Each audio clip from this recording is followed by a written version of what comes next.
The call came at 0300 hours, and Kyle Voss knew that no good order ever arrived at 0300 hours. He was already awake when the light on his wrist unit blinked red. He had not slept well in years, not since the last days of the Zentari Wars. When he learned that closing his eyes only replayed the worst of what he had seen, he sat up in the dark of his small quarters aboard the orbital station, pulled on his uniform, and walked the long, gray corridor toward command without needing to ask why he was being called. Men like him were not called for good news. They were called for jobs no one else wanted to do. The briefing room was cold and nearly empty. Only 3 people waited for him. General Draven, hard-faced and silent as always, and 2 aides who would not meet his eyes. A hollow table sat in the center of the room, dark, waiting to be switched on. "Sit," Draven said. Kyle sat. "You're the best we have," Draven began, which was how every terrible mission always started. "That is why this falls to you." The table lit up. An image rose above it, slowly rotating. A city unlike anything Kale had seen, built not of metal or stone but of living coral, glowing faintly blue and green, spires curling upward like frozen waves. Kale had studied enough alien architecture to recognize what it was. "Veirathi," he said. "Their capital hive," Draven confirmed, "and in 6 days their new queen will complete her coronation." Kale frowned. "I didn't know the Veirathi had queens. I thought they were a true collective. No individual leadership." "That was our understanding as well," Draven said. "It was wrong. There is one mind among them that stands apart. A queen. And once her coronation completes, she will bind the entire hive, billions of them, into a single unified war intelligence. Our analysts believe this is the opening move of an invasion. You want her dead before that happens." "I want her dead before that happens," Draven agreed. "Draven, you leave tonight. Alone. No support team, no extraction fleet standing by. If you're caught, the Concord will deny you ever existed." Kale had heard this kind of sentence before. It didn't scare him anymore. What surprised him was the eyes of the aide standing to Draven's left, a young officer who would not stop glancing at a data slate in her hands, then at Kale, then quickly away, like she wanted to say something and didn't dare. "Any questions?" Draven asked, in the tone of a man who did not want any. "Just one," Kale said. "Why me?" Draven's jaw tightened just slightly. "Because you don't hesitate." That answer sat wrong with Kale the entire walk back to his quarters, not because it was false, because it felt like the wrong reason to have picked him, a reason built for someone else's comfort, not for the mission's success. He was halfway through packing his gear when the door chimed. It was the same young aide from the briefing, glancing nervously down the corridor before slipping inside.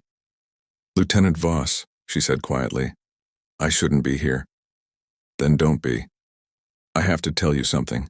She held out the data slate, hands trembling slightly. "This crossed my desk 2 days ago. It was supposed to be destroyed. I couldn't do it." Kale took it. A single classified file, its header stripped of clearance markers except for one word stamped in red. "Sealed." He opened it. Lines of dense analyst text scrolled past. Biological scans, energy signatures, psychological profiles built from years of intercepted Veirathi communication. And then near the bottom, a single sentence that made him go still. "Subject exhibits anomalous behavioral divergence inconsistent with Hive collective baseline. Recommend containment and study, not termination." Kale looked up. "Who wrote this?" "I don't know. It was buried under 17 layers of clearance. I only found it because I wasn't supposed to be looking." The aide's voice dropped even lower. "Someone doesn't want you to see it. Someone higher than Draven." "Why show me then?" She hesitated. "Because you're the one who has to walk into that palace. Not them. You deserve to know there's a version of this mission where you're not supposed to kill her at all." Before Kale could ask another question, the slate in his hand flickered and the file vanished, wiped remotely in an instant, as if someone had been watching for it to open. The aide's face went pale. "They know I accessed it," she whispered. I need to go." She left without another word, and Kyle stood alone in his quarters, staring at the empty slate. The ghost of that one sentence burned into his mind. Recommend containment, not termination. Someone in his own government had looked at this queen and decided she was worth understanding, not killing. And someone else had buried that recommendation so deep it was never meant to see daylight again. He thought about refusing the mission. He thought about it for exactly as long as it took him to remember what refusal meant in the Concord's shadow fleet. A quiet reassignment to a black site, a name erased from every record, a family back on Earth told he died in an accident. Soldiers like him did not get to walk away. They only got to choose how they walked forward. By 0500, Cale was aboard the stealth cruiser Quiet Word, alone in a vessel built for one, watching Earth shrink behind him through the rear viewport until it was nothing but a blue-white dot lost among 1,000 others. The cruiser's onboard intelligence spoke only when necessary, guiding him through a jump corridor toward Veyrathi space, a route so deep in hostile territory that no human ship had ever mapped it and returned. He spent the 2-day transit reviewing everything the Concord had on the Veyrathi, their war doctrine, their biology, their supposed total lack of individual will. Everything matched what he had always been told. Nothing matched the sentence still echoing in his skull. On the final night before the jump into hive space, Cale pulled up the personnel file on the young aide who had come to his door, meaning to send her a message of thanks he knew he could never actually deliver. Her file was gone, not reassigned, not transferred. Gone as if she had never served on that station at all.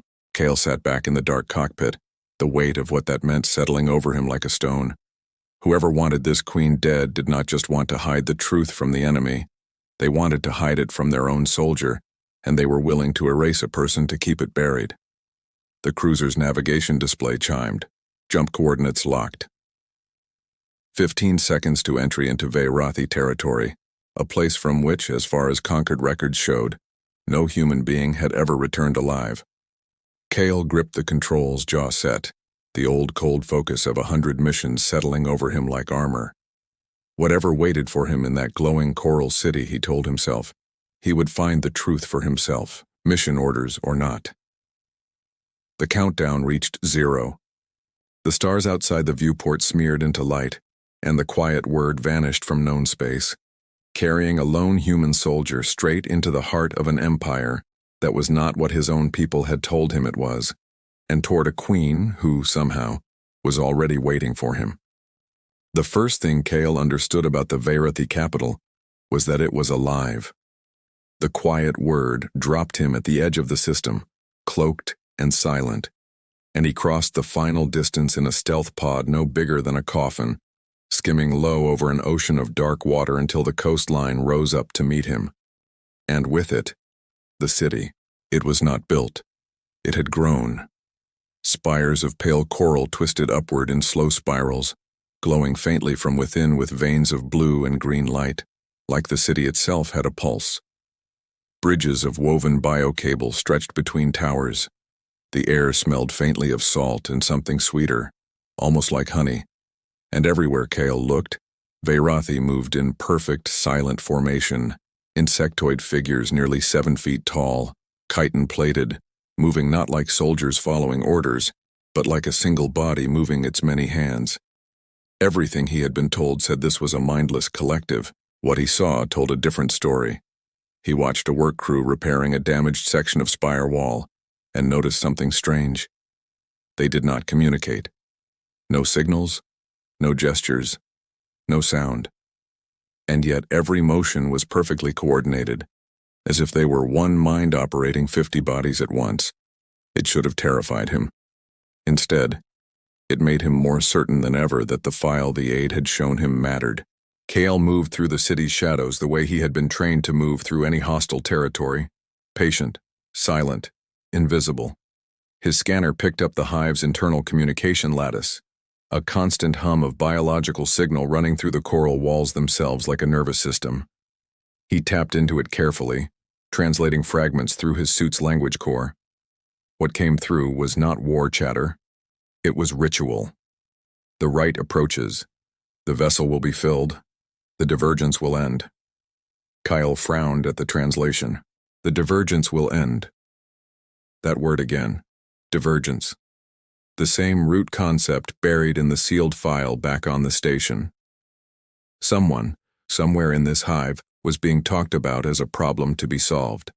He moved deeper into the city, following the strongest thread of the signal lattice toward its source. A massive central spire rising above all the others, its surface pulsing with slow, deliberate light, like a heartbeat counting down. The throne chamber. Getting inside should have been the hardest part of the mission. It was not. The guards patrolling the outer palace moved in fixed, predictable patterns, because they had never needed to imagine an intruder who moved on his own initiative.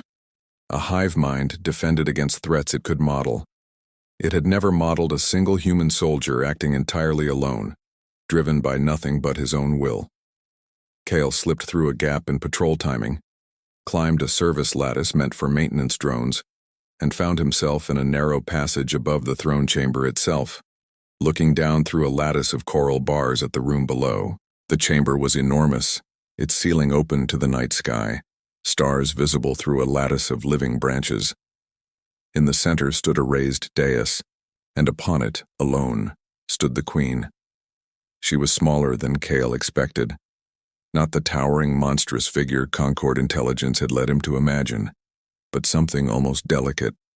Pale, iridescent chitin catching the starlight, antennae folded back in what looked, strangely, like exhaustion. She stood with her head bowed, utterly still, utterly alone, in a room built to hold thousands. Kale's hand found the hilt of his blade. This was the moment. One clean strike down through the service lattice and the mission would be over before the coronation ever began. He did not move. He told himself it was tactical caution, checking for guards, confirming the target, waiting for the ideal angle. But some quieter part of him knew that was not the whole truth. He was watching her the way a person watches something they do not yet understand, and some old soldier's instinct told him that killing what you do not understand was how mistakes got made. Then the queen's head lifted. She was not looking at the guards. She was not looking toward the chamber doors. She was looking directly up, into the shadows of the service lattice, directly at the place where Kale was hidden. Impossible because he had made no sound, thrown no light, left no trace. "I know you are there," she said. Her voice was strange, layered, as if two tones spoke at once. One low and resonant, one higher, almost musical, blending into words that Kale's suit did not need to translate. She was speaking directly into his mind. Kale went utterly still, blade half drawn, every instinct screaming at him to strike now before the advantage was lost. And still, he did not move. "You are the one they sent," the queen said, stepping down from the dais, her many-jointed limbs moving with a grace that was almost hypnotic. "Kale Voss, Lieutenant, Shadowfleet."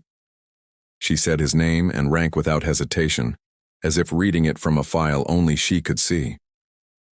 "I have listened to your fleet's signal since your ship entered this system. I have been waiting for you to arrive." "That's not possible," Kale said before he could stop himself. "And yet..." The queen tilted her head, antennae twitching, an almost human gesture of curiosity. "You did not kill me when you had the chance. Why?" Kale said nothing. He had no answer he trusted. "I will tell you why," she said softly, and for the first time something in her strange, layered voice cracked with real feeling. "Because some part of you already suspects what my own people refuse to accept, that I am not what your commanders believe me to be, that I am not what my own hive believes me to be either." She raised her head fully now, and her eyes, large, dark, glinting faintly with reflected starlight, met his directly through the lattice above. "You were sent to kill a monster," she said. "But I am the only one in this entire hive who is still allowed to think for herself. And in 6 hours they intend to take even that away from me." Kale's grip on the blade loosened just slightly, his heart hammering against his ribs. 6 hours, she repeated. "Until the right ends everything I am. And you are the only being in this city with the power to stop it, or to finish what your master sent you here to do." Behind Kale, deep in the passage he had climbed through, He heard the faint scrape of movement. Multiple bodies, closing fast. The Queen's antennae snapped upright, alert. "They know you are here," she whispered. "Choose quickly, human, because in a few moments neither of us may have a choice left at all." The scraping sound behind him was close now, too close, and Kyle had less than a heartbeat to decide whether he was standing in the presence of a monster or something else entirely. He dropped down through the service lattice, landing hard on the throne chamber floor in a crouch, blade still in hand. The Queen did not flinch. She did not call for guards. She simply watched him with those large, dark eyes, waiting. "Talk fast," Kyle said. "There is no fast way to explain what I am," she answered, "but I will try because you have earned that much by not killing me twice now." She stepped closer, and up close Kale could see the fine, almost delicate patterns etched across her chitin, patterns that shifted faintly with her emotions the way a human face might. Right now they were dark with something that looked unmistakably like grief. "My name is Ether Al," she said, "and I was born wrong." Wrong how? The Veirathi collective functions because every mind that joins it surrenders its will completely. One thought, shared by billions moving as a single body. It has always been this way. It is how we survived, how we built, how we conquered when conquest was required of us. Her antennae lowered. But I was born with something the collective calls a flaw, a private mind, a will of my own, separate from the whole. I can choose. I can doubt. I can refuse. Kyle's mind went immediately to the sealed file, anomalous behavioral divergence. "That's the divergence," he said quietly, "the word your own hive uses for it." Ether Al's eyes widened slightly. "You already knew." "I knew someone in my own government tried to bury a recommendation to study you instead of kill you. I didn't know why. I still don't." "Because a queen who can think for herself is dangerous to everyone who profits from war," Ether Al said. "My hive's elders see my divergence as an infection to be purged. In 6 hours, the succession rite will bind my mind fully into the collective, erase everything that makes me me, and in my place will stand a queen who commands billions with total, unbroken unity. A perfect weapon. No hesitation, no conscience, no choice." Kale felt something cold settle in his chest. "That's what my command is afraid of. A unified war intelligence." "No," Ether Al said, and her voice trembled with something close to desperation. "That is what your command wants. Do you not see it, human? A mindless Veirathi war machine is an enemy your people can justify fearing forever. A queen capable of doubt, capable of choosing peace, is far more dangerous to those who need an enemy to remain powerful." The words landed like a blow. Kale thought of General Draven's flat, unwavering certainty. He thought of the aid erased from every record for showing him one buried sentence. He thought of a war that had lasted decades longer than it should have, fed by fear on both sides. "You're saying my own people want this war to continue," he said slowly. "I am saying that somewhere among your leaders, there are those who understand exactly what you do not yet, that peace does not serve everyone equally." Ether Al took a careful step toward him. "I do not want war, Kale Voss. I never wanted it. I have watched this conflict through the collective's memory since I was young enough to first feel my own mind separate from the whole. And I have grieved every life lost on both sides, human and Veirathi alike. If the rite completes, that grief dies with me, and whatever wears my body afterward will grieve nothing at all." Kale looked at her. Really looked. Past the alien shape of her, past everything conquered intelligence had told him to see, and found something achingly familiar staring back. Not a monster. Not a weapon. Something that looked more than anything like fear. "Help me stop the rite," Ether Al said. "Not for my sake alone. For every life this war would still claim, on both sides, if it is allowed to continue unbroken." Before Kale could answer, the chamber's great coral doors shuddered and then split open with a sound like cracking bone. A dozen hive guards flooded in, weapons raised, moving with the same eerie, unified precision he had seen in the streets outside, except now that precision was aimed directly at them. "They know," Ethereal breathed. "The council must have sensed my private thoughts bleeding through the lattice. They know I spoke to you." "Your own guards are attacking you?" "They are not attacking a queen," she said, backing toward him, antennae flat with alarm. "They are correcting a divergence. To them, I stopped being their ruler the moment I chose to speak with you as an individual, rather than command as the collective. This is not a coup, human. This is an exorcism." The lead guard's weapon, a curved biological launcher crackling with pale energy, swung toward Ethereal's chest. Kale moved without thinking, years of training taking over where conscious decision could not keep up. He drove his shoulder into Ethereal, knocking her sideways as the shot seared past where she had stood a half-second before, blasting a smoking crater into the throne dais behind them. "Change of plan," Kyle snapped, hauling her upright, blade already spinning into a defensive grip in his other hand. "We're leaving. Now." "There is no leaving," Ethereal said, eyes wide as more guards poured through the shattered doors, sealing off every visible exit. "This chamber has one entrance.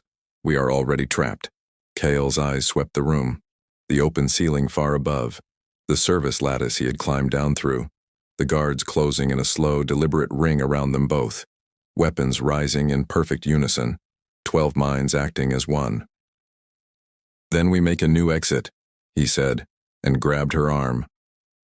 The first volley of fire lit up the chamber in blinding white light, and the doors behind the guards sealed shut, with a sound like a verdict being read, locking a lone human soldier and a dying empire's only independent mind inside a room built, in that instant, to become either their fortress or their tomb. The blast that should have killed them both instead tore a hole through the throne chamber's outer wall, and Kale did not waste the opportunity it gave him. "Move!" he shouted, dragging Ethereal toward the smoking gap in the coral wall, as a second volley of energy fire chewed through the space they had just occupied. She moved faster than he expected, her long limbs built for speed even if her mind had never needed to run from her own people before.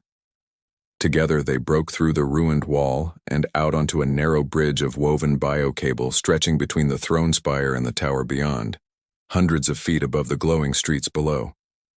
"They will not stop," Ethereal said, breathless, as guards began pouring out of the breach behind them, moving in that same eerie unified stride. "The council has already decided I am no longer their queen. I am a corruption to be removed." "Then let's give them a reason to reconsider," Kyle said, and turned to face the first wave alone. What followed was unlike any fight Kale had trained for. The Verethi guards did not hesitate, did not feint, did not bluff, because a hive mind had no need for deception when it could simply overwhelm with perfect coordination. But that same coordination was also its weakness.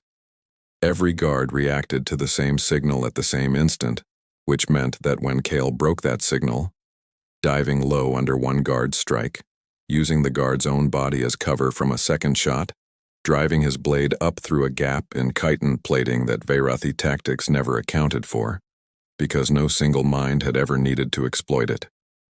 The entire formation stumbled just for a heartbeat, trying to process an opponent who did not move like anything they understood. "You fight like nothing in our collective memory," Ethereal said, staring as Kale cut a path forward, holding the bridge just long enough for her to cross behind him. "That's the idea," Kale said, breathing hard. "Your hive has fought wars for longer than my whole species has existed. But you've never fought someone who chooses his next move for himself, one decision at a time. You can't predict what I haven't decided yet." Ethereal's antennae lifted, something like understanding and an awe, crossing her strange, shifting features. "This is what ended the Zentari Wars," she said slowly. "Not your weapons, not your numbers. This. Choice," Kale said. "Yeah, Command likes to pretend it was strategy. Mostly it was soldiers refusing to give up, even when the order made no sense, even when giving up would have been easier. A hive can't outthink an army that keeps choosing to fight for each other, instead of just following orders." They reached the far tower, guards still closing from behind, and Kale pulled her into a narrow maintenance corridor, sealing the hatch behind them with a jammed length of bio-cable that would buy them, at best, 90 seconds. "Where does this lead?" he asked. "Down," Etheral said, "to the lower spire, and from there, the outer wall. If we reach the coastline, there are currents that could carry us beyond the city before the right's countdown completes." Then that's the plan. They ran. The corridor spiraled downward through the living structure of the spire, walls pulsing faintly with the hive's nervous energy, and as they ran, Etheral spoke in short, urgent bursts, as if she knew she might not have much time left to say any of it. "When the collective bonds a new mind," she said, "it does not simply add a voice to the chorus. It erases what came before, so nothing conflicts with the whole. If the right completes, I will not simply lose my will. I will cease to exist as anything separate from the hive. Etheral will be gone. Only the queen will remain. And the queen they intend to create will command every Vairathi vessel and soldier, with total unbroken unity, forever." "That's not a queen," Kyle said grimly. "That's a weapon with a throne." "Yes," Etheral said, "and your command wanted me dead before I could stop it from being built." They burst out onto a lower bridge just as guards emerged from a side passage ahead of them, cutting off the path forward. Behind them, the sealed hatch groaned, buckling under pursuit. They were caught between two closing walls of hive guards, with nowhere left to run. "There is no way through," Etheral said, voice tight with something Kale had not expected from a being who commanded an empire. Fear, real and raw. "There's always a way through," Kale said, scanning the bridge, the drop below, the cable lines strung between towers. "We jump. That drop would kill—" "Not the drop, the cables." Kale grabbed a coil of loose bio-cable from the bridge railing, looping it fast around both their waists in a crude, desperate rig. On 3. Guards closed from both directions. Etheral's eyes found his, and for the first time since he'd met her, she looked less like a queen and more like a person, terrified and trusting a stranger with everything she had left. 3, Kyle said, and pulled them both off the bridge. They swung in a wide, gut-lurching arc beneath the tower, cable screaming against coral, and for one suspended moment, they were flying, free of guards, free of walls. The glowing city spread beneath them like a field of dying stars. Then the shot came. It was a single blast, fired from the bridge above, meant for Kale's exposed back as they swung, and Etheral moved without hesitation, twisting her body between him and the weapon's path, taking the strike meant for a human soldier she had known for less than an hour. The cable snapped. They fell. Kyle hit the lower platform hard, rolling to absorb the impact, Etheral's limp weight crashing down beside him. Smoke rose from a scorched wound across her side. Chitin cracked and blackened, her breathing shallow and fast. No, stay with me," Kyle said, hands hovering uselessly over a wound he had no idea how to treat. Alien anatomy he understood nothing about. Her eyes fluttered open, meeting his, and in that instant, for reasons Kale would never fully be able to explain, her mind opened to his, a flood of memory and fear pouring through the contact like a current. Images of a hidden order, buried deep within conquered command, that had never intended for her to be captured or negotiated with at all. Only silenced, only erased. And Kale, unknowingly, had been sent not as an assassin who might be turned, but as a weapon precisely because he was expected to hesitate, to be discovered, to give the true architects of this war exactly the excuse they needed to escalate the conflict forever. He had never been meant to succeed. He had been meant to fail, publicly, catastrophically, and die a martyr for a war someone back home wanted to keep alive. Etheral's hand closed weakly around his wrist as her vision blurred. "They used you," she whispered, "the same way they used me." Behind them, alarms began to wail across the entire city, and in the distance, high above the glowing spires, the sky lit up with the unmistakable burn of incoming starship engines. A full Concorde strike formation, dropping out of the dark in perfect, merciless formation, exactly on schedule. The starships in the sky did not look like a rescue. They looked like an execution. Kyle hauled Ethereal up off the platform, her weight heavy and unsteady against him, blood, dark, faintly luminous, soaking through his jacket where he pressed it against her wound. She was still conscious, barely, her breath coming in short, ragged bursts. "There," she managed, pointing with a trembling limb toward a low archway cut into the base of the tower, half hidden behind hanging vines of biocable. Below the palace, a sanctuary. Not everyone in this hive agrees with the council. Kale didn't ask questions. He carried her toward the archway as the first wave of Concorde strike craft screamed low over the city, weapon systems lighting the night with hard white targeting beams, sweeping the towers in slow, deliberate search patterns. They were not bombing yet. They were hunting. The archway led down into darkness, then opened into a hidden chamber carved deep beneath the palace foundations, lit by soft clusters of bioluminescent growth along the walls. And there, waiting, were more Veirathi. A dozen of them, unarmored, unarmed, watching Kale with wary, searching eyes as he laid Ethereal gently on a raised bed of woven fiber. One of them stepped forward, older, chitin dulled with age, markings across her carapace unlike any Kale had seen on the guards above. "You brought her to us," the elder said, voice heavy with disbelief. "The Queen's own council sent guards to kill her, and a human soldier carried her to safety." "She needs help," Kale said. "Now, whatever you can do." The elder moved quickly, calling for others, working over Ethereal's wound with careful, practiced motions. Kyle stepped back, chest heaving, and turned to find the rest of the hidden group watching him with the same wary expression. "You're not with the council," he said. "No," the elder answered. "We are what the collective calls the unbound. Those who have quietly resisted full assimilation for generations, hiding what little independent thought we could preserve, waiting for a day when a queen might rise who understood what we understood. When Ethereal was born divergent, we believed that day had finally come." "The council knows about you?" "The council suspects. It has never proven. A single wayward thought is easy to hide within a billion identical ones." The elder's antennae dipped low, sorrowful. "We have watched this war continue for decades, human, waiting and hoping for a leader who might end it. We did not expect that leader's rescue would come at the hands of the very species we were told to fear above all others." Kale thought of Draven's flat voice ordering him into a war zone alone. He thought of the aid erased from every record. He thought of the vision Ethereal had shown him in her final moments before the fall, a hidden order, buried deep within his own government, that had never wanted him to succeed at all. "I need to contact my ship," Kale said. "There's something I have to confirm." The elder led him to a small alcove where an old, half-forgotten relay, salvaged, Kale suspected from some long-ago skirmish, could be patched into his suit's comm system. It took him several tense minutes to establish a secure link back to the quiet word, and from there a channel to Concord Command.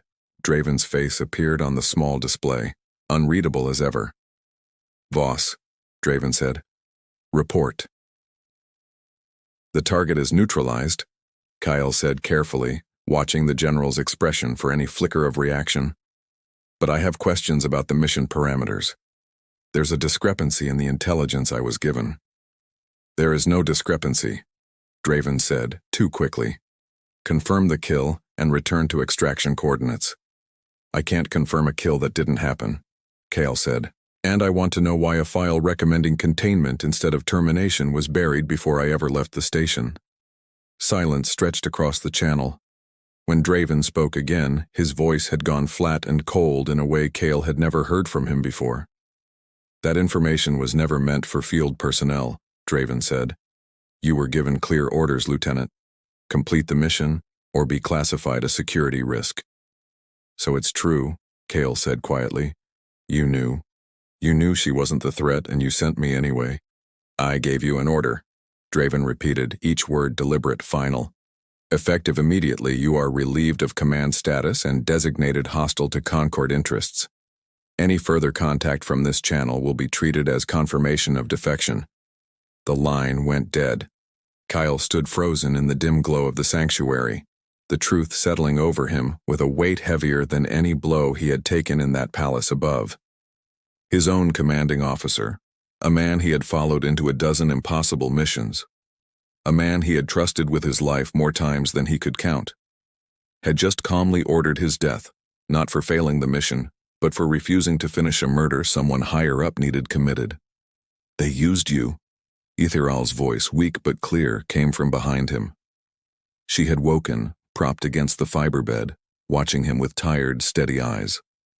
"Just as they used me." "Not anymore," Kyle said, and the words surprised even him with how certain they sounded. "I won't finish this mission. Not the one they gave me." The elder Veyrathi stepped closer, antennae lifted in something like cautious hope. "What will you do instead, human?" Kyle looked at Etheral, pale, wounded, the only individual left in an empire of 1 billion identical minds, kept alive only because he had chosen, against every order he'd ever been given, not to kill her. "I'm going to help her survive the right," he said, "and I'm going to prove that whoever gave that order doesn't get to speak for all of humanity. Not while I'm still breathing." The chamber's warning lights flared crimson before anyone could answer. A tremor rolled through the sanctuary floor, distant but unmistakable, the deep rolling thunder of orbital bombardment beginning somewhere above them. "They're firing on the city," the elder said, horror creeping into her voice. Etheral struggled upright despite her wound, eyes wide with dawning understanding. "Not searching for me any longer," she whispered. "Erasing the evidence. If the palace falls, so does every witness to what your command has done." Kel was already moving, pulling Etheral's arm over his shoulder, helping her to her feet as the ceiling above them groaned under the weight of falling debris. "Then we give them a reason to stop," Kel said, "before there's nothing left down here to bury." Above them, through the shuddering stone, the sound of conquered strikecraft grew louder, closer and utterly without mercy. A fleet sent not to rescue one lost soldier, but to erase every trace of the truth he had uncovered, along with everyone who now knew it. The ceiling cracked open above them, and dust and starlight poured down together into the sanctuary. Kale half-carried Etheral through the collapsing corridor, the elder Veyrathi and the rest of the Unbound close behind, as the sound of orbital fire rolled across the city like endless thunder. Every strike above sent tremors through the palace foundations, and Kale understood with sick clarity what Draven's fleet intended. Not a targeted strike, not a search, but a slow, systematic erasure of the entire capital, city block by city block, until nothing remained to contradict whatever official report was already being written back on Earth. "There," the elder called, pointing toward a rising service shaft that led up through the ruined lower spire toward the open air. "The broadcast lattice. If Etheral can reach it, she can speak to the entire hive at once, and beyond, to any Concord channel still listening." "Reach it and say what?" Kale asked, half dragging Etheral up the narrow shaft, her strength returning slowly with every step despite her wound. "The truth," Etheral said, voice steadier now than it had been in hours. "Something no queen has ever spoken, not the will of the collective. My own." They emerged onto a shattered platform near the top of the ruined spire, open to the burning sky. Conquered strikecraft banking low overhead, engines roaring as they lined up for another pass. Below them, across the dying city, thousands of Veyrathi stood frozen in the streets staring upward, no longer moving as one unified body, but scattered, uncertain, their collective minds straining under the trauma of watching their own queen's palace torn apart from orbit.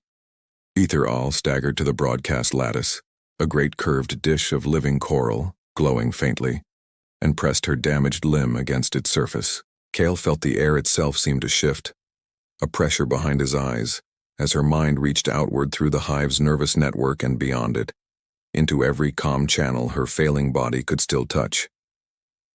"People of the hive," she began, her voice carrying not just through sound but through the shared consciousness of every Veyrathi mind still listening. "Hear me now, not as your collective speaks through me, but as I speak for myself." Across the city, the frozen crowd stirred, a ripple of confusion and awe passing through them like wind through grass. No queen had ever addressed them this way. No queen ever could.